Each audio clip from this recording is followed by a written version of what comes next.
Welcome to the Tuesday Review. I'm Nathan, as always, joined by James and Callum in the studio. How you going, guys? Not bad. Good. We have a bit of a packed one this week. Yeah, so because Callum wasn't here last week, so Nathan and I didn't want to sort of go into some of the movies we all watched, and the door came a bit off the hinges. We started off normal. The vibe's been weird. Yeah, it's been a weird couple of weeks. Continues to get weird. Yeah, it's like we started off normal, and then we started talking about like Logan Paul energy drinks and Friendly Geordie's house getting firebombed, and it was just like kind of like, oh, what are we on about? But yeah, rather than whinge about that stuff, yeah, I hope like it's hard because I'm like, you know, we're trying to have a conversation, but also like we're just kind of trying to keep the show moving. And I was just like, I hope I didn't come off as dismissive of certain people's problems, you know, certain, you know, yeah. But rather than whinge about all that stuff, we're going to whinge about movies, which is hopefully what we do, people want instead. No, there shouldn't be too much whinging in this episode, actually. No, everything we watch should be pretty balanced. Pretty decent. So yeah. Just gonna talk about. We watched quite a few movies over the last few weeks that we haven't had a chance to talk about yet. So we're just gonna try to all cram them into one show, get them out of the way.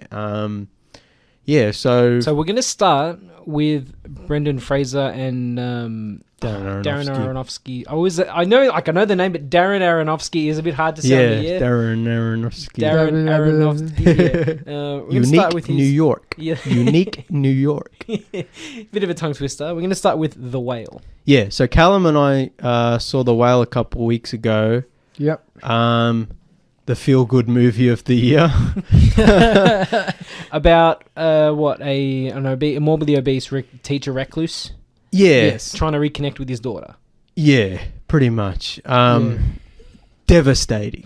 Look, I'm a grown man. I don't cry from movies very often, but I had a couple cried of at tears. the end. Let's be real. I would cry at that movie. I also cried at Click. Yeah, no. But Click's no. Every real man cries at Click, and real Click women. has some themes. Click does get really But The Whale, like, it's funny because it maintains an equilibrium the whole way through. It's kind of, it's sad, but then there's also humorous moments in The Whale, you know, and you kind of had this balance of it's a depressing light movie, and dark. but yeah. But then at the end, when everything comes to the climax of the film, Yeah. it delivers this devastating blow. It's a cinematic gut punch. Yeah, all the threads that Aronofsky weaves through the film all come to the conclusion.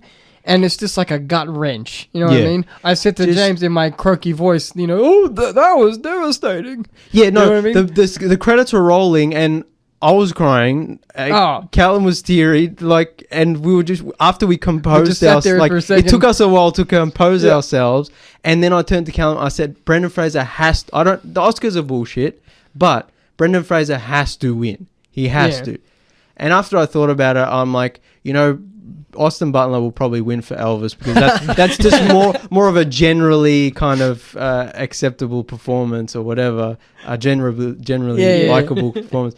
But I'm just like, he has to. It's devastating. It's been marketed as like Fraser's the performance of his lifetime, you know, and I think especially because he's, you know, he kind of withdrew a bit.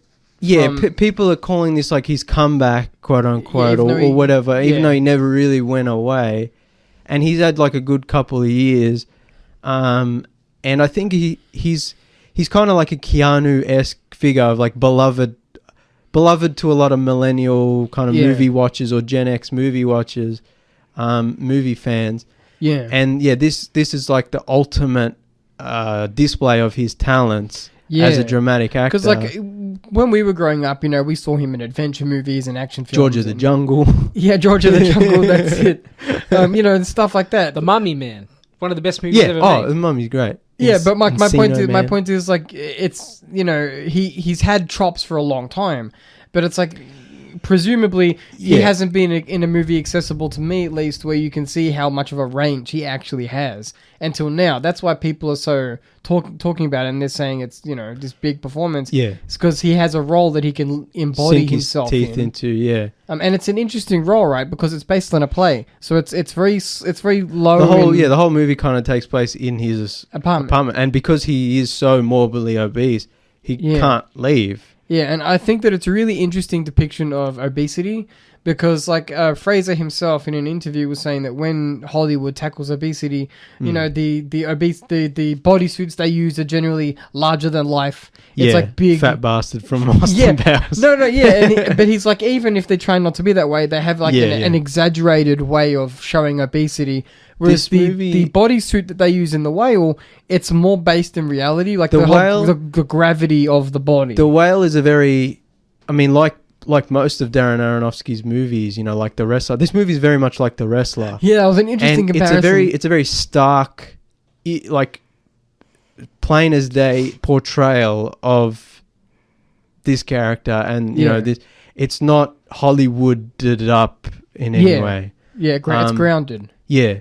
And yeah, it was such a good movie and so devastating. And I'm just, I was like to Callum, I'm like, I think it might be in my top 5 of 2022. Yeah. Well, it's kind of singular, you know, when you look at the movie scape of the moment.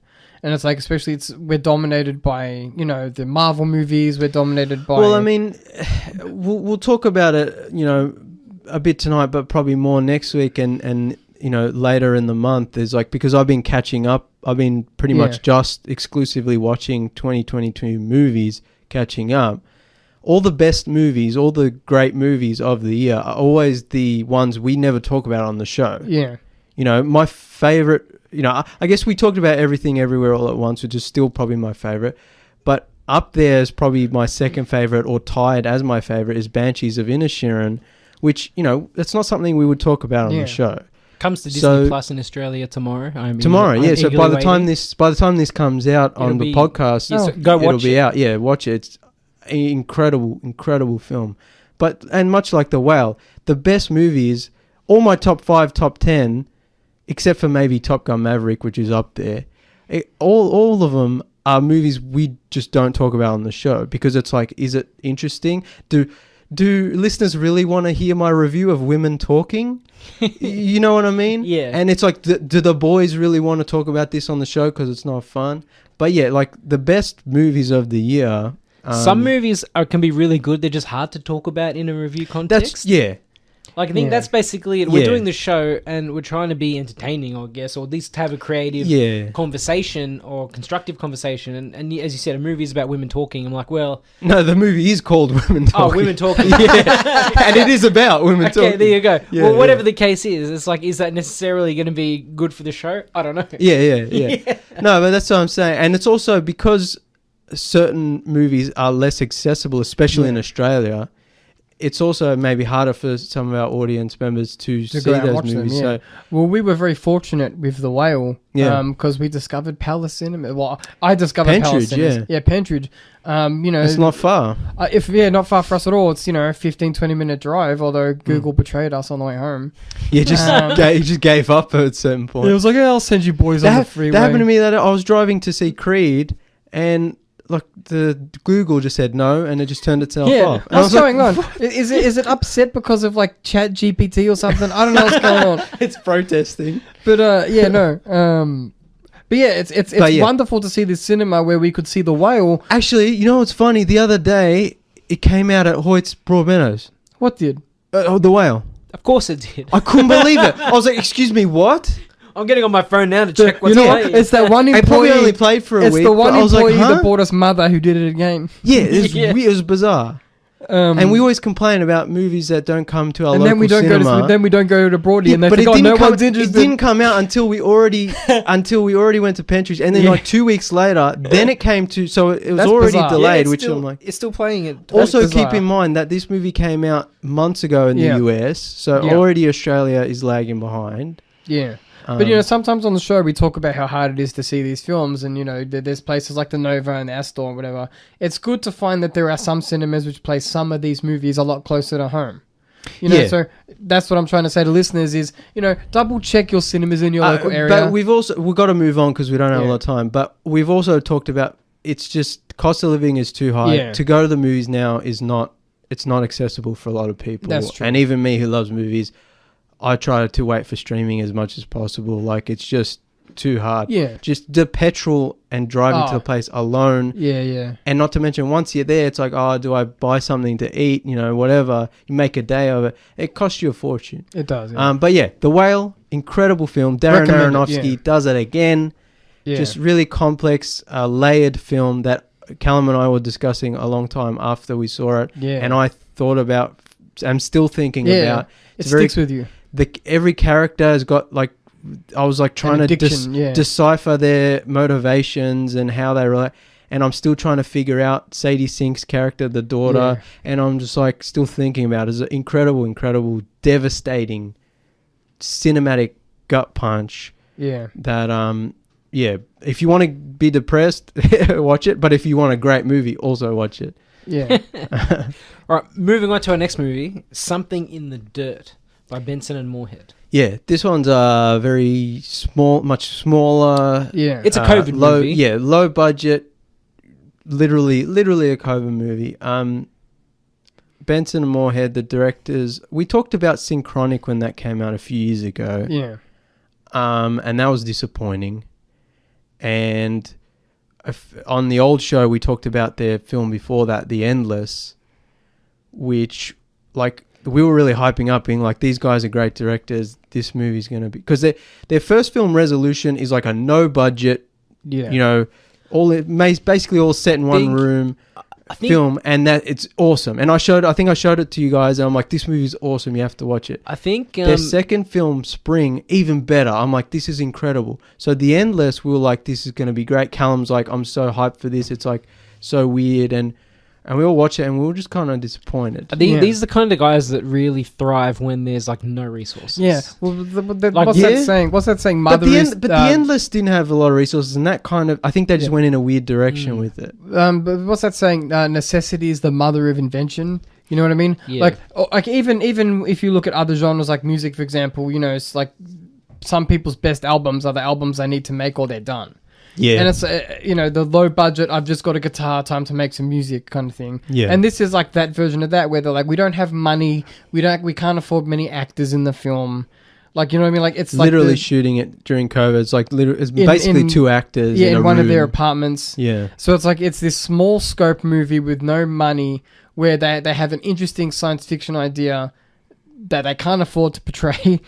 You know what I mean? Yeah. They have to be creative with it and so a lot of it's done through lighting and reflection, and then through the actual development of the characters and the story in the movie, you end up. It's like, okay, so there's a reason why things don't look a certain way. Yeah.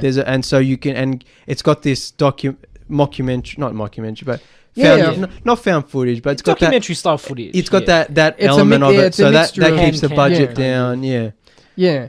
But it leads to a very creative, driven science fiction mystery, detective story almost. Yeah. Where it's about these two guys who are trying to make a documentary. It's also a really heavy vibe movie. Yeah, they're trying to make a documentary about a paranormal activity that occurs in the apartment because they want to make some money off it. Yeah, they're like two down on the luck guys. Yeah. They live in this crappy apartment. There's a, supernatural phenomenon that happens, and they're like, let's make a documentary and then we can sell it, basically. And it's them trying to figure out what's actually going on. And so we always talk about world building. Yeah. And it's one of these really interesting films where they try to figure it out. So they research things, they go places, they look things up. So it's like this journey of discovery, which we love so much. I do. Part of it's a budget thing of like keeping it small and whatever, but I think part of it is also because they're kind of young millennial directors. It has that sensibility to it of like they go on Reddit and go, oh, let's find information, or like there's a whole sub kind of plot about geocaching, which I was like, I don't think I've ever seen that in a movie. That's awesome that they mentioned that. And so it's definitely, especially, like when we talked about Everything Everywhere All at Once with the Daniels, the directors, and like now that there are younger millennial directors coming out, it's like the ideas they have about the internet and technology and how they mix that into their movie. And like, yeah, it's just interesting. Yeah. I mean, not to mention, like, there's like and Nathan also, said, it's a heavy vibe film. So the conversations they have are just interesting. It's a dialogue-driven film. The way they talk to each other, it's very natural. And because, the nature of the movie is just they're talking, but also, like, because the movie's based on, like, them trying to discover, like, what's going on, and there's just, like, a lot of conversation about conspiracy theories and aliens and ghosts and UFOs. And, you know, the first 20 minutes or so, I was like, Callum's going to love this movie because it's all the stuff we talk about. You know, it's just like, it's like a vibe. It's just like friends hanging out talking about stupid stuff. And as the movie goes on, though, you think that's what's going to be. But then it gets more meta and more intense, things get more revealed and things about the characters are revealed. Yeah. And you're like, okay, there's more going on here. And at the start, it takes itself really seriously. Like, this is a paranormal event. We're going to document it. And it starts getting a bit less... They take it less seriously. It's a bit more humorous. And then it's revealed why they're not taking... And it's just... It's a really interesting movie. Yeah. And they did a really good job with assumedly no budget and just shooting it probably during a lockdown in LA or whatever. Yeah, and I think that's where filmmakers like them really succeed, is when they have an interesting idea but they don't have the money to do CG all the time.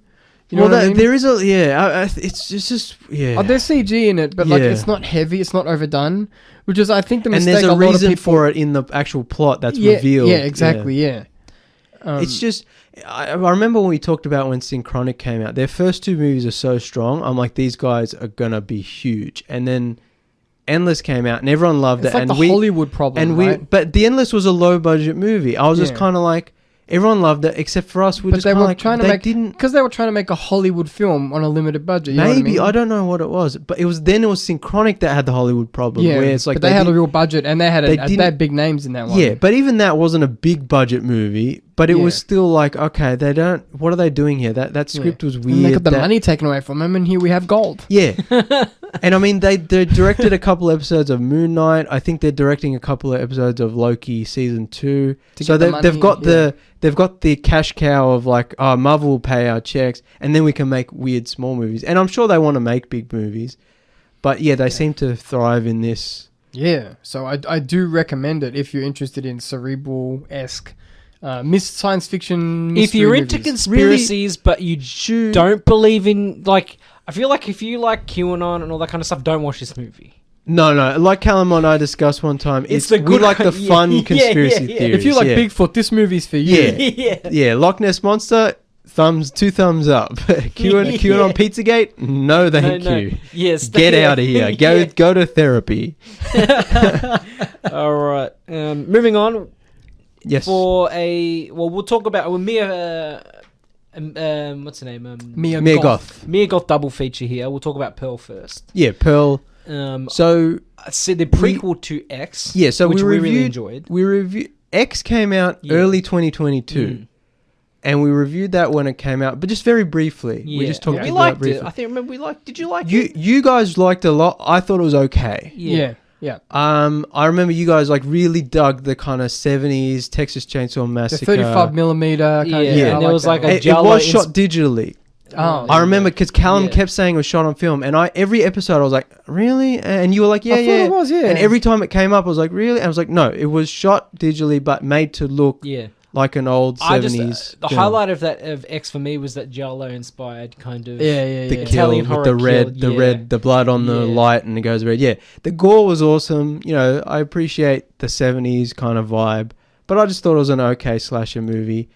We talked about it, how it's... but Pearl, I quite enjoyed. Yeah, what's interesting is while they were in... Because they shot X in New Zealand, and so while they were in lockdown, like mandatory lockdown or whatever, Ty West, the writer-director of X, was like to Mia Goth, the star of X, like, hey, do you just want to stick around in New Zealand and see what we come up with? Like, we've got this farm set, location.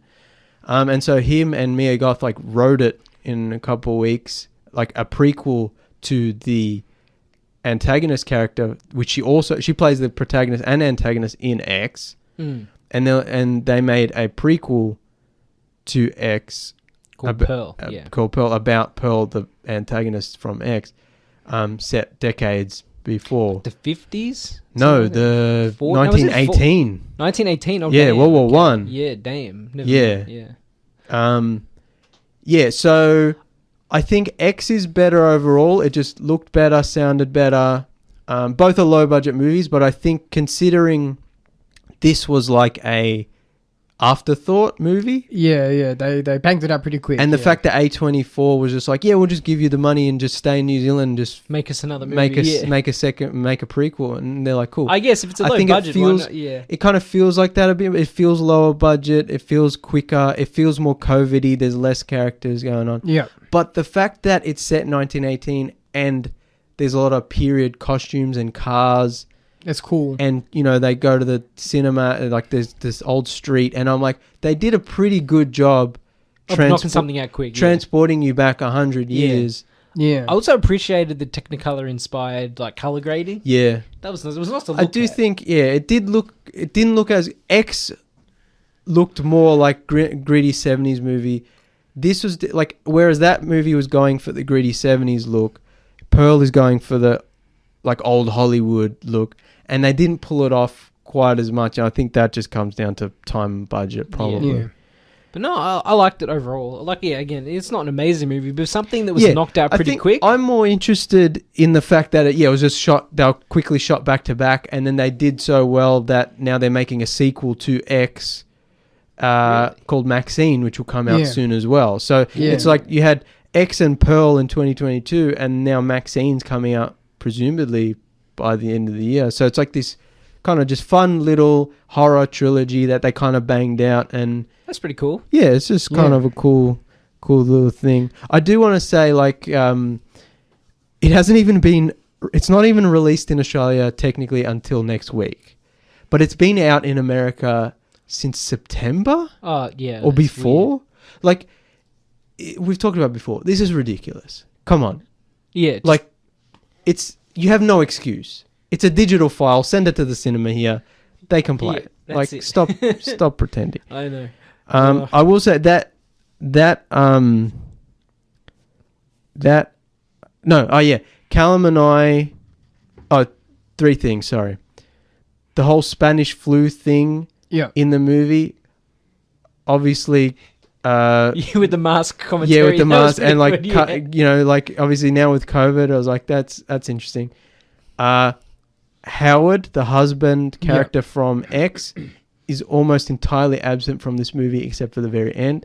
Yeah, I think they really needed him at least halfway through the movie. Yeah. Because that whole dynamic between Pearl and Howard in X is just completely missing here. Yeah.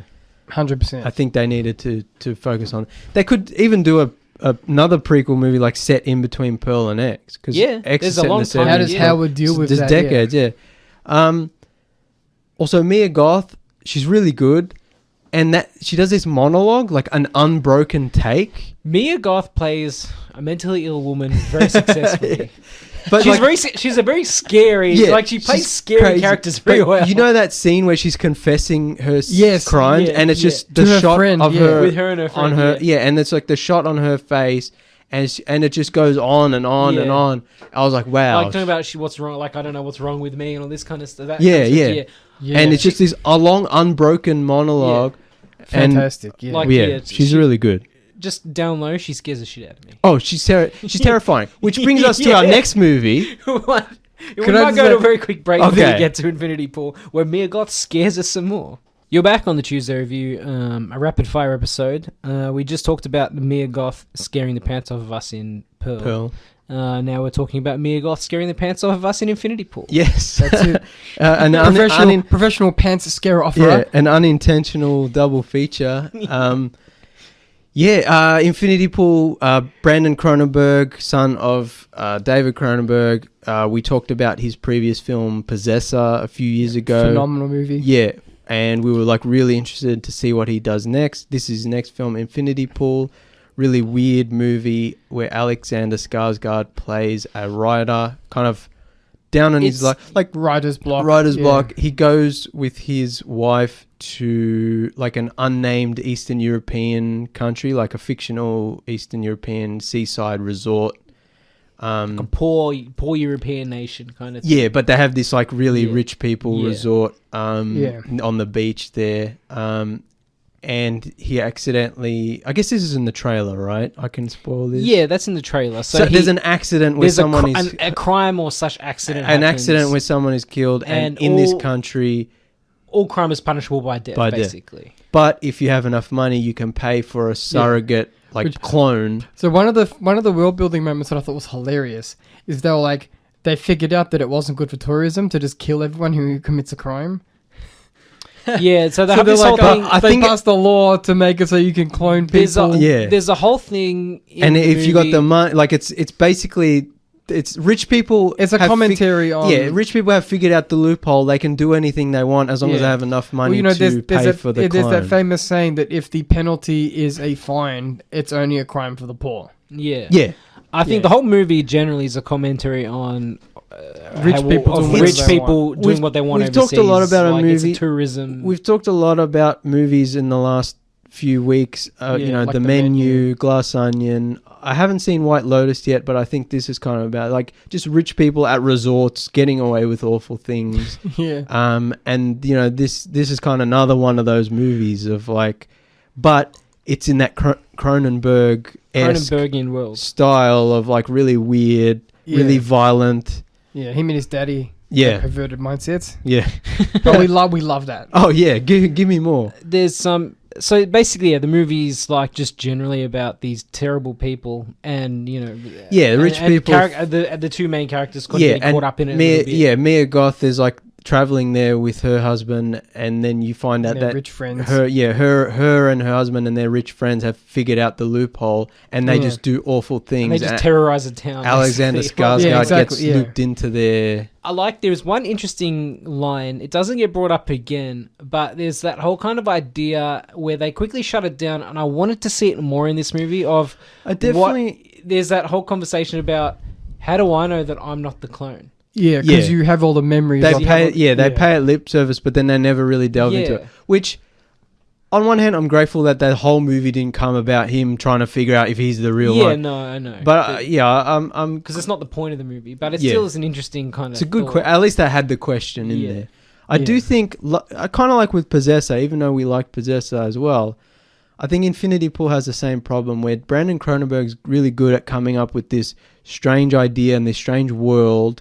Yeah. And visualizing it and stylizing it well, but he just doesn't really have the time or the money to explore it and to pay to it its off. full. I do think there's a better version of this movie that maybe dives a bit more into the class division between the poor outside of the resort and the Triangle of Sadness is another one which I mentioned. That kind of disparage between the working class people, the crew who work on the boat, the yacht, and the wealthy people who take advantage. I think this movie could have been similar to that, where maybe we saw more of the staff and their lives. Like, obviously not a lot. Like, the movie's not about that. But, but it was a good movie. It's a weird movie. I think the thing I was disappointed about was we didn't get to see the trauma that the townspeople go through directly, like the passive trauma that they go through. A lot of people would have... Because if you think about it, right, it's like every 6 months for tourist season, people come and lay waste to your town. And you know what I mean? I guess it's because it's not like The Purge where everything is on fire. It's just a select few Richie Riches who come and do terrible things. Yeah. We do get to see the scene where, like, you can see how the crime is punished, where the family member I do think can take the life of the clone of the person who committed the crime. But I'm like, I want to see the impact that has on the people who do it. I don't want to spoil it, but I'm going to be vague, and you guys hopefully will know what I'm talking about, and hopefully listeners won't be spoiled. The little boy, we see him again. Later. But it's not, before the dog scene, but it's not him. That's all I'll say. I think that would have been interesting if that was real. That scene I'm trying to be vague. I know what you're talking about. And then they could explore, like, Alexander Skarsgård's finally kind of confronting his victims. And kind of... But yeah, I'd be coming interested to terms in with how much of a horrible person he is. Because like the movie spends a lot of time with Mia Goth and the other, for lack of a better word, the other perverts who do whatever they want on the island. But like, I'm interested in the society as a whole, not just the rich people, because it's such a fascinating science fiction idea. I've talked about on the show before. I love when sci-fi where they make up cultures and religions, and it's just like, oh, the Klingons do this because it's part of their culture. Just cause in their religion they do this. I'm like, okay, cool. Yeah, like I love that made up. So I love this. Yeah, like the masks and I actually wish they would maybe go a bit further into the Eastern European. They shot in Croatia. Shout out to Croatia. I wish they went further into that and kind of brought in some of that kind of more flavor of like, I know in Croatia they do this ceremony. I forget what it's called, but it's like this old, where you dress up in the old traditional clothing and you've got like a sword and all the men in the town do this kind of ceremony. Oh, yeah, I know what you're talking about.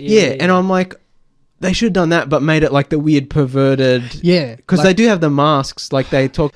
But, I mean, where is it where they do that stone lifting thing with the round? Scotland. Yeah, Scotland's way more hardcore than England.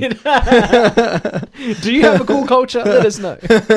Wait, where do they do the cheese wheel chasing? Is that England? Or is that Scotland or Ireland? I'm not sure. Cheese wheel chasing. You know where they throw the cheese wheel and everyone chases it down the hill and they all fall and they're rolling and everyone gets hurt?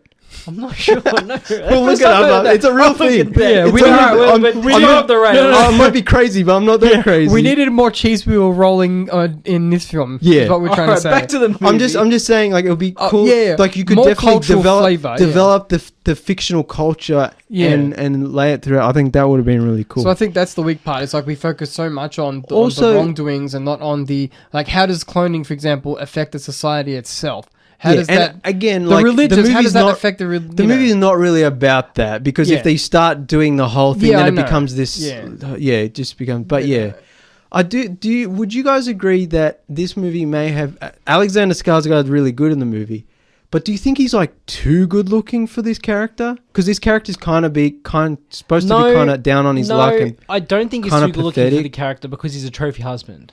That's true. His wife is very good looking. He's an author.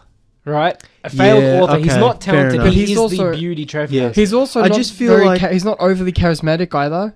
You know what I mean? He has this kind of. But he's not awkward or anything. No, I know, but he's not. I just feel like this role. He's not George Clooney. You know what I mean? He's not like his whole character. Basically, I feel like his arc is him also coming to the terms with the fact that he's not amazing. He's what's a male bimbo called? Himbo. Essentially, he's a himbo, and that's like his whole arc is basically about. Because he gets trapped in. He lives in a bubble. Okay, world, that makes sense. You know what I mean? Because the way I was thinking about, like, I would have been interested to see someone who, like, was just a bit more normal looking because. Alexander Skarsgård looks like a superhero. Like he looks like a real life comic book character. Like he's not a real person. No, I know what you mean. Yeah, I think that I thought the it'd be movie's interesting also kind someone. of. Yeah, I don't think that's a problem for this movie, but yeah. No, I see what you're saying. But you know what I mean? Because the whole movie is him kind of like feeling like an outcast pathetic. Of sorts. He feels pathetic because he's got his wife. It's also about breadwinner, and he's lost he's lost his ability to write, and then he finds out later on that he probably didn't even have any ability to write. So like, and then when he gains this power of if I have enough money, I can do whatever I want.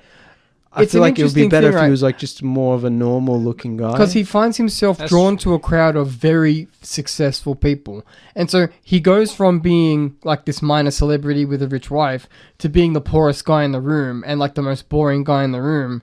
And he has to try and survive this experience of being with these crazy people.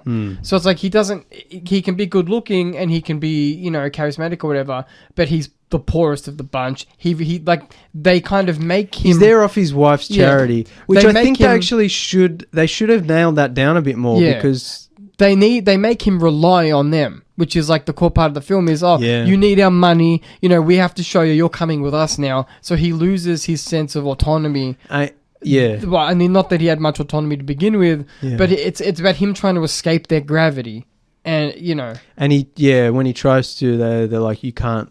You're one of us now, whether you like it or not. Mia Goth is terrifying. Yeah. Also, the fact that the character's name is James and Mia Goth is screaming my name, and it did things to me. Some of them good and some of them bad. When she's like on the car, like waving the gun, eating chicken, like drinking wine, and I'm just like, I think I like this, but I'm terrified. She's terrifying.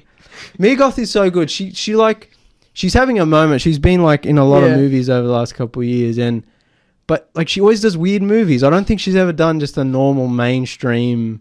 Yeah, 100%. She knows what she's got. You know, she'll do what she wants. She knows she can sell it. Yeah, no, she's anything she does. I'll be interested in watching it. So yeah, do recommend.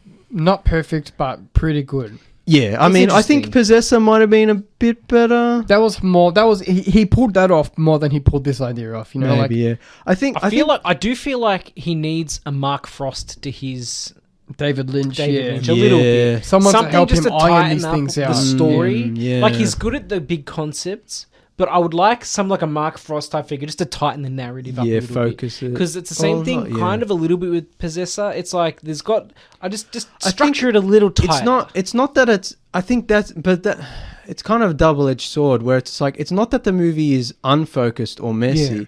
It's the fact that there's so much it could be exploring, but it doesn't have the time or the money. Yeah. And so what he's done here, like with Possessor, is like, it's fine that's what he focused on. But there's so much other stuff that you could probably fit in there and not have to spend a lot of the runtime on. Yeah. Just little things here and there. Yeah. I don't know. We're a bunch of hacks who've never made anything. So, but I'm just saying, like... That being said, he's still early in his career, relatively speaking. And all of his movies have been... I think Antiviral, his first movie, might be the best overall, despite it being the smallest and lowest even budget, though he's made some successful films, he's ultimately still... I mean, as everyone is, still learning their craft. You know what I mean? So I think over time, he might it's also like... Because these movies don't get made unless they're low budget, like he's kind of cursed, like his dad, cursed to just roam the kind of the outer indie movie, world for his whole career, unless he decides to just make a kind of generic whatever. Yeah. But he's a good filmmaker, and I'm interested to see what he does next. All right, moving on to Creed 3. Creed 3. Yeah. Yeah. Once again, we embrace the eye of the tiger. That's it. Without Rocky, unfortunately. No, I think good, because the end of Rocky 2 when they retire... Creed 2. The end of Creed 2 when they retire Rocky, perfect send-off for that character. Don't need to see him again. If they keep trying to bring him back, no. Yeah, leave Sylvester out to purge still? Let him go. You know what? Okay, Balboa's had... He's got Tulsa King. He can do whatever the hell. Balboa had his struggles. You know, we had 6 Rocky movies plus Rocky and 2 Creed movies. He's done. It's Creed. He literally says at the end of Creed 2, he's like, Creed wins the boxing match against Drago, and then Rocky's like, it's your time now, and then he walks away. I'm like, good. I don't want to ever see him again. If there's 10 Creed movies, it's Creed's universe now. That's it. Yeah. That's it. And I think I was talking to Nathan, so I rewatched these movies back to back. Yeah, so did I. And I including the original Rockies, as well. Oh, you got through all of them? Yeah. Nice. Yeah. So I said to Nathan, I was like, I found it interesting because normally I'd assume I'd get bored. Right, but I'm like they are a very compelling. Even Rocky, even 5, which is Rocky 4, which is like the weakest. No, 4 is awesome. Right, which is the one where he trains the guy, and then they have the street fight at the end. That's 5. Yeah, 5, that's the weakest. That's 5. 5. Yeah, I'm confusing 4 and 5. No. Even 5, even when you watch them back to back, they're compelling, it keeps a momentum going. Yeah, even 5 has its pros. Yeah, it has a momentum going that carries through into Creed. Yeah, because it really cares about the universe. Like Creed 1 and 2 really care about the Rocky universe, even though 3 differentiates itself, like you said, and it becomes Adonis' story now. Yeah, but like when you watch them, the amount you care is so much better than if I just went to the cinemas and watched Creed 3. It helps that they're pretty well written. They follow a formula, that very well known formula. Like the Rock, especially once Rocky becomes champ, it's like there's the family drama, introduce the villain, there's your training montage, the ultimate fight, Rocky succeeds. it's a perfect formula for these types of films. And like James was saying before the show, it's like the perfect sports formula, the sports movie. It's a formula. sports drama, yeah. As long as you hit the beats and as long as you care about.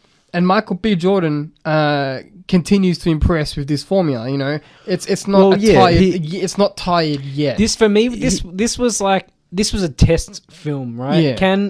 Can Michael B. Jordan do it without Stallone's influence? Because the first two, Sylvester Stallone was involved, right? And this was the one where he's not involved. Will it still be good? Yeah, and it was good. It was, which is very promising. Is this the first movie that Jordan has written and directed himself? He didn't write it. This is his first directorial debut, though. Oh, okay. Yeah, the first Creed was directed by Ryan Coogler, who then went off to do Black Panther, and then the second movie was directed by Ryan Capel Jr., I think his name. And then this movie was directed by Michael B. Jordan, which is his first movie as a director. He did really well. He did it's a pretty solid debut. Yeah. I mean, he's been acting since he was a kid, and he's been in 2 Creed movies so far. Yeah. So he has a support system. Yeah. But I think even then, he had a strong idea for the movie, and it held together. Yeah. And Jonathan Majors is a beast. Oh yeah, he's so good. Yeah, so it's an interesting film, right? Because we talk about like the sports movies, and I was talking to before the show about how I like the movies where they're already champ, and then like you get the drama stuff as the foremost of the film. Foremost, what a dumb word. The drama is at the forefront of the movie, and it leads into the what do you do when you're at the top? And how do you deal with the fame? How do you deal with the repercussions of being the best, the challenges? I did like how for a lot of the movie he's like, no, I'm retired, and also how he kind of there's that substance under the skin. He's like bored and he wants to. Every time I try to get out, they pull me back in. But there's always like the where the hero has to be brought back in. And that's such a classic trope, and it works so well. Yeah. But there's also the feeling, like you get the feeling that he's bored, he's happy being retired, but he misses the fighting. Like Bianca is a singer at heart, like he's a fighter at heart. So if you take that away from him, it's an identity crisis. He's just kind of lost. He's like wearing a suit, going around like doing business meetings. It's like he's not.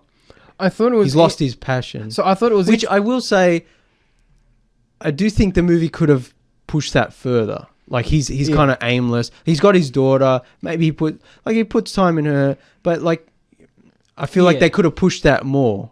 He's kind of lost his way. I thought it was interesting to see the direction they took the film, where it was like, you know, his childhood in and out of the system, and the relationships that he forgot he became a hero. You know what I mean? He buried. That he buried. I remember having to literally face the past. I remember when the trailer came out and Jonathan Majors' character Damien was the shown as the villain, and I'm like, oh, is he going to be Clubber Lang's son from Rocky 3? Like, is it going to be like we had Drago in Creed 2? I would have robbed my eyes. And I was just like, okay, fair enough. You know, it's interesting we love Cobra Kai. We love bringing back everyone. But then it was like, oh no, it's actually just from Adonis's past. Like this is his story now, and there's no. Yeah, exactly. You know, it's not about Rocky's past. It's about his past. I do like how they brought Drago back, though. I love that. And it's like... As he's kind of like, almost like a friend. He's kind of a good guy now, because the end of Creed 2, it's like, okay, we resolved that issue. Because the universe, it likes its own history. You know what I mean? That's what, like, all the Rockies and the Creeds, I think it's great, because it's similar to Cobra Kai, where boxing is the most important sport in the world. And it's like, you have these recurring characters, and it's like, you know, they have lives in the film. Like, Drago didn't stop being a boxer just because Creed 2 ended. Yes. You know what I mean? And that's what makes it so cool, is the fact that we can pick up Creed 3, and then we can see, you know, oh, look, there's Drago, but the relationship between him and Adonis has changed. And it's like, it speaks to a larger world, with the world building. That's we love why, it like, so much. If Creed 3 is the last one, that's fine. This movie has a good ending. It's a really solid trilogy. I hope. But the fact that this movie is doing extremely well, and you know, Michael B. Jordan said he's open to do, I think, more. So like, they could do Creed 4, and they could do like I don't know if a Drago spin-off would be too much. Why are they going to outstay their welcome? I think how they many definitely times could. is the champ going to have to come out of retirement? No, you look at you look at Rocky. Rocky, they kind of drag it out, yeah. But also they don't have to do it every 2 years or every 3 years. And also they've got his daughter character now, who they could skip ahead. She starts to fight. They could skip ahead 10 years. I could skip ahead 10 years and be like, she's the new women's. I can't remember if it was the Creed 2 review or something we talked about after watching the movie. But James was there. I was watching this film and it reminded me of something James said, where he was talking about the future of the franchise, and it could be Adonis's hands are broken and he can't sign anymore. Because in Creed 2, when the daughter is born and she's deaf. And I'm like, if there's a moment in the third movie where his hands are all broken up from fighting and he can't sign to her, I will cry. And that didn't happen. But I'm like, they're keeping that in their pocket. You know they are. Yeah. But No, but I think... I think they could definitely do another one, even if it didn't have Adonis fighting in the ring. Because you look at the lamest of the movies, Rocky 4? Five, sorry. It's like there was technically no boxing match in that film. It was, a street fight with a ridiculous priest going, "I bless you, Rocky," and you know what I mean. And he's like, "I love it when he does that." I'm like, "Oh, Stallone, stop!" But my point is, you could definitely do a drama film in the Rocky universe. But I think there will end up being some fight of some kind because they kind of hint at a larger problem in Creed 3 with the gang affiliations that Dame has. With the I don't think that'll be a problem because he ends the film by saying, if you need any help, you know where to find me. Okay, so what I mean is that Dame's personal situations could potentially be the motivation for double act, it could be like them two versus some situation on the streets, whether it's a boxing thing or one of Dame's enemies gets out of a long stretch. So they kind of hint at this larger issue, but like there's no guarantee. Like James said, I think it depends on how the public feels about it, which they seem to be very positive about. Yeah, I mean it's a good, but solid such trilogy. a solid trilogy. I think Creed 1 and 2 are better. Yeah, but I think this movie's still pretty good. I think they definitely a lot of because Creed is that he's gone out as world champion and he's kind of retired, and so a lot of the fights don't involve him. I felt like the stakes didn't feel as much. And then you had Felix, who's the current heavyweight champion, and it's like, who's this guy? We don't really we're not invested in him. Yeah, and it's not till the end fight where we're like, okay, now we're more invested. Yeah. But even then, I was like, I feel like the whole movie could have just ratcheted up the stakes and the tension. Yeah, it could, yeah. I did think the final fight was really interesting with the use of the... Yeah, well, we were talking about... the prison bars outside the ring and the anime influence. Yeah, we're talking about off-air. Michael B. Jordan has been very vocal about his anime influences in making this movie. And you can definitely see in some of the fight scenes where it's just like it's a bit more stylized, not to a ridiculous degree, but there's definitely more. It's less documentary style of some of the other movies. There's some creative flair to it. Yeah, and especially the rivalry between Adonis and Dame, his old friend Damien, is like it's that classic, top 10 anime betrayals, anime frenemy rivalry. Yeah. Also, I mean, we did say Jonathan Majors is so good. I mean, he's good in everything. Ripped, man. Yeah, and so good. He's scary in this movie. But his fighting style is weird, man. And I love it. It kind of reminded me of Clubber Lang, where it's not so much about the athleticism, it's about the power. And but it's just the way he blocks with his two arms together. It's like beastly. And the way, but it's... And he also cheats in the... Yeah, and because he kind of... he wasn't trained as a boxer. Yeah, but that's the thing. It's like he kind of drops his right hand, which is a big no-no because you leave yourself open. But he's like, it's got that weird prison rules.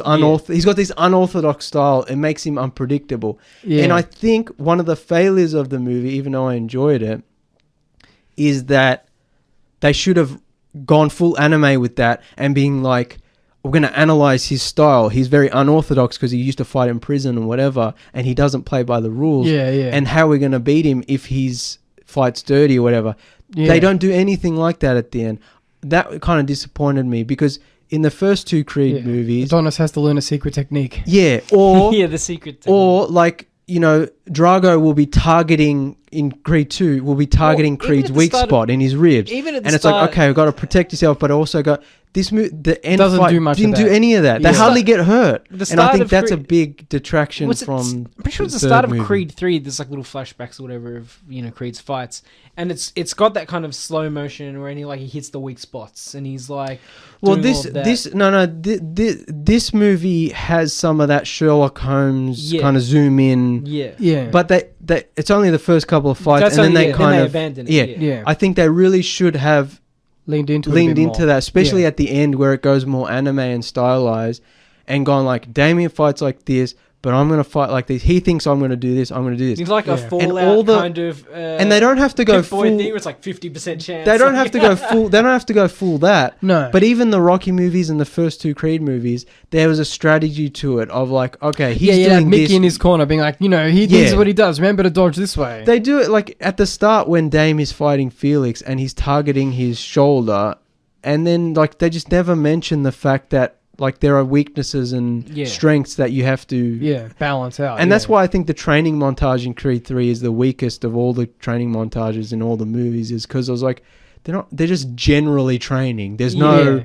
specificity. Yeah, like he should have gone to the prison and been like, show me what Damon used to do in prison. That would have been cool. We missed the prison visit. Yeah. Where he goes to the prison and be like, how does he fight? Yeah, show me. Like, I'll peel you off a fresh 100. Yeah, you know like just giving the prisoners, Like they should have done something a bit different, because it's just another generic training montage. That would have been cool. So just because it's the weakest of the Creed movies doesn't mean it's still bad. Really good. And it's also really for a first directorial debut, Michael B. Jordan did a good job. He managed to make it unique in the trilogy, which is something these long running movie franchises can suffer from. Is the Marvel problem? They even all the feel similar. Even the weakest Rocky movies have some good stuff in them. So it's like, I think it's the same with Creed. If they make like 3 more Creed movies, even the kind of lower moments, there's still some interesting things going on.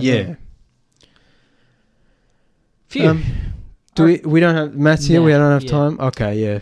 Well, that's all the time we've got for tonight, unfortunately. Thanks for listening, everyone. Please like and share the Tuesday Review Facebook page, Twitter, and Instagram. Yep. At Tuesday Review AU. Mm-hmm. You can catch all the other episodes on Spotify, Apple Music, wherever you listen. Thanks for listening. We'll be back next week. Adios, cousins.